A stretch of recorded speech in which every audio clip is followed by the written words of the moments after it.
तो चलो आज बात कर लेते हैं ब्लैक क्लोवर एनिमे के बारे में। ब्लैक क्लोवर एनिमे के बारे में तुम लोगों ने सुना ही होगा। तो ब्लैक क्लोवर फर्स्ट टाइम आया था 2017 को। एक मैजिकल एनिमे है। इसके अंदर दिखाया गया है कि वर्ल्ड में सबके पास मैजिक है पर एमसी के पास कोई मैजिक नहीं है। इसके लिए सभी उसका मजाक उड़ाते थे, पर उसने अपनी कमजोरी को ताकत बनाने के लिए फिजिकल ट्रेनिंग शुरू कर दिया और वो विज़ार्ड किंग बनना चाहता है, जो कि मैजिक के टॉप लेवल का मैजिशियन है। तो कहानी के शुरुआत में चर्च के फादर को दो बच्चे मिलते हैं जिनका नाम था आस्था और यूनो। आस्था मैजिक नहीं कर सकता था, इसलिए सभी उसका मजाक उड़ाते थे, यहाँ तक कि कुछ बच्चे भी। पर वो हमेशा कहता रहता था कि मैं कभी हार नहीं मानूंगा, कोशिश करता रहूंगा। पर हर बार वो फेल हो जाता। और उल्टी दिशा में उसका दोस्त यूनो और बच्चे भी मैजिक करना सीख गए थे। और ये गड़बड़ है बाबा। इस वक्त आस्था अपनी फिजिकल ट्रेनिंग की तरफ ध्यान देता है और वो दिन आ जाता है जब मैजिकल बुक्स अपने मालिक को खुद ही अपने आप चुन लेते हैं। पर आस्था के पास कोई ऐसी चीज नहीं आती।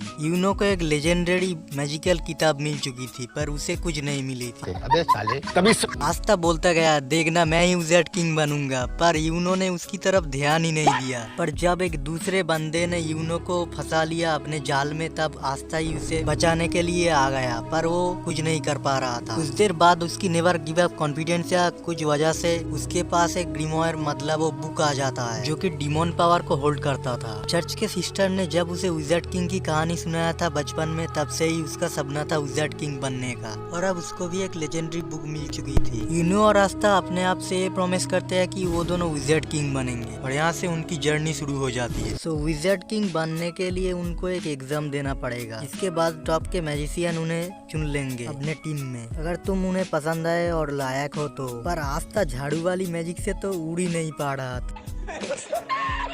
पर झाड़ू की मदद से उड़ने की बारी आने पर आस्था कुछ नहीं कर पाया, क्योंकि उसके पास तो मैजिक ही नहीं था। कुछ देर बाद फाइटिंग का टेस्ट लिया जाता है, जहां आस्था पास हो जाता है। और बहुत सारे लोगों का एग्जाम खत्म हो जाने के बाद आस्था को कोई नहीं चुन रहा था, पर लास्ट में एक बंदे ने उसे चुन लिया, जिसके अंदर से डार्क ऑरा निकल रही थी। यूनो के टाइम दो मैजिकल टीम्स ने उसे चुनने की प्रस्ताव दिया था। एक बच्चा जब कहता है कि हम तो गरीब है, हम उस जैसा कभी नहीं बन सकते, मतलब विज़ार्ड किंग जैसा।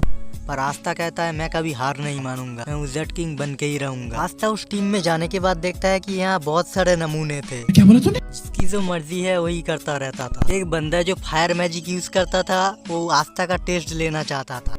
आस्था ने अपनी स्वॉर्ड की मदद से उसे धड़ाम से मार देता है और उसने उस टेस्ट को पास कर लिया था, जो आज तक कोई नहीं कर पाया। इस तरह से उसकी विज़ार्ड किंग की जर्नी शुरू हो जाती है। ब्लैक क्लोवर तो मुझे बहुत अच्छी लगी। इस एनिमे को एक बार देखना जरूर। इसका सीजन 1 हिंदी डबिंग में निकला है। इस एनिमे की मदद से बहुत सारी चीज सीख सकते हैं, जैसे कि अपनी कमजोरी को ही अपनी ताकत बना लो और कभी हार मानने की सोचना भी मत। सो अगर आपको वीडियो अच्छी लगी तो लाइक और सब्सक्राइब जरूर करना। आज के लिए गुड बाय एंड